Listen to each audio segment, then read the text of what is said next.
What a renewal it seems to be, with Buveur D'Air head in the field, Sam Crow arriving as well, and also Summerhill Boy who won the Supreme at Cheltenham at the Festival. What a clash that is. Well, Summerhill Boy looks to have an amazing amount of talent, but now he's going to be tested against Sam Crow and Buveur D'Air. Personally, Buveur D'Air I think has been underrated as a dual champion hurdle winner.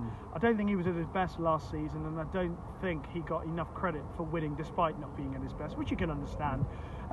But his previous year's victory was extremely impressive in the champion hurdle. He's a lovely, strong horse. Sam Crow, for me, has been pretty disappointing.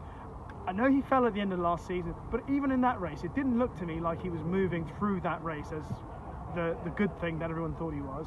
And he's been beaten. Yeah, okay, well, Bedrock has come out and won the race, and the horse that finished behind them on that occasion has also won. So it might have been an all right race, but did that look like a champion hurdle winning race at the time? No, it was his first run of the season, so there's lots to come.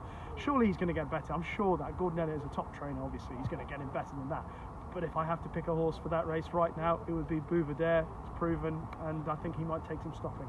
And on Saturday, of course, the Hennessy, now known as the Ladbrokes Trophy. Yeah. 23, I think, have been declared today, featuring the likes of Miss Parfois, Mrs. Consistent, you could say, Ken Boy, who won in Ireland a couple of weeks ago, and Elegant Escape, who won well in that intermediate chase at Sandown. It's wide open this year, isn't it? It is wide open. There's no standout horse, it seems, although I wouldn't be surprised if Ken Boy is going to be well backed in the lead up to the race. Obviously, Willie Mullins has a whole host of horses still left in the race, and Ken Boy seems to be the number one hope.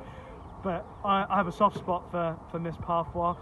Not financially, I just love the way she puts her head down in races. You know, I don't think I've ever put any money on her. I've never backed her, but she's a horse that I've just grown fond of by watching her race, which is unusual for me because generally financially it tends to cloud my judgment. But with her, I just love the fact that she tries really hard. She's, touch wood again, a solid jumper. She can go a good gallop, and she finds more when it looks as if, you know, maybe she conceivably be coming to the end of her tether. She keeps rolling.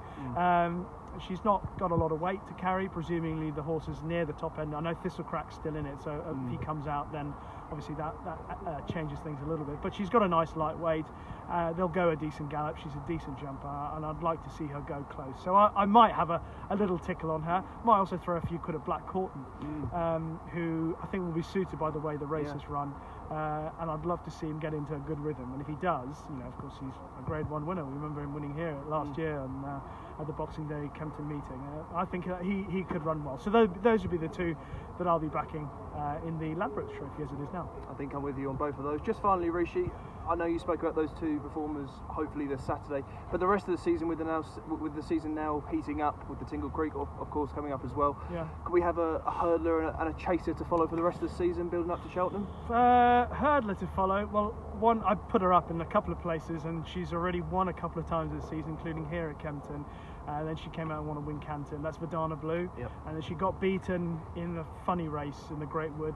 Obviously a lot of the hurdles omitted. She got rather too far back, and then she ran on okay. She was giving lots of weight around, and I think on decent ground come the springtime, I think she's going to win a big race. I'm not sure she's champion hurdle material, but I think that there's a good race in her. I don't think Nicky Henderson is that keen to stretch her out to 2.5 miles for the Mayor's Hurdle. I don't know where she's going to end up, but I think I could see us winning something like the Scottish Champion Hurdle at Ayr. I love her, and I think she's going to get better. Chasing wise, a whole number of horses, but I can think of coming off the top of my head. But there's one thing that I keep thinking about in the last few weeks with all the horses coming back for the Betfair Chase, etc. The one horse that keeps coming back to me is Sizing John, who his year when he won the Gold Cup, etc., and the list of Gold Cups that he won at Punchestown, etc., was fantastic. Last year obviously was a write-off, but he is trained by an absolute master of her game in Jesse Harrington, and seen some pictures of him, spoken to a few people, and he looks great, and he's hopefully going to come back and show his best. I'm slightly on a romantic notion. It'll be 10 years when he lines up for the Gold Cup in March. It'll be 10 years since the horse over there that there's a statue of, Corto Star, became the first horse to reclaim the Gold Cup crown. So it's a nice link that I think maybe he might be the horse I'll be backing. He's about 20 to 1 for the Gold Cup at the moment. And given what happened in the Betfair Chase and some horses taking a bit of a knock, I might be siding with Sizing John to reclaim the Gold Cup crown 2 years after he won it. perhaps presenting Percy as well. Rishi, thanks very much for your time today. Pleasure.